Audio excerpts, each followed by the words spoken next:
मेरी पैदाइश एक खूबसूरत और पुरसकून गांव में हुई। वहाँ की सरसब्ज खेतियाँ, ठंडी हवाएं और खुली फिजाएं ही मेरी दुनिया थी।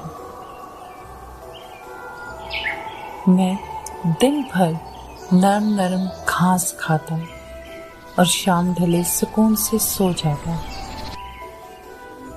फिर एक दिन अचानक मुझे एक बड़ी गाड़ी में बिठा दिया गया।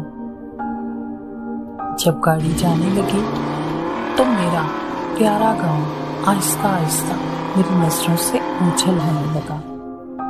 शहर की चमकती रोशनियां, बुलंद इमारतें और हर तरफ का शोर मेरे लिए बिल्कुल नया था। मैं थोड़ा घबरा सा गया, लेकिन मेरी ये घबराहट ज्यादा देर कायम ना रह सकी। एक प्यारा सा बच्चा मुझे अपने घर ले आया। उसने बड़े प्यार से मुझे ताजा घास खिलाई, ठंडा पानी पिलाया और मेरे गले में खुशबूदार फूलों का हार पहनाया। उस घर के लोगों की मोहब्बत, शफकत और खुलूस ने मुझे अजनबी होने का एहसास भी ना होने दिया।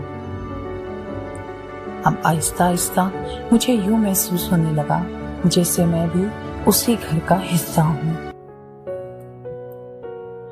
आज कुर्बानी से पहले की रात बहुत पुरसकून है। आसमान पर सितारे चमक रहे हैं। ठंडी हवा और चांदनी की नरम रोशनी मेरे दिल को अजीब सुकून दे रही है। मैं उन बच्चों की मोहब्बत और अपनायत को याद कर रहा हूँ जिन्होंने मुझे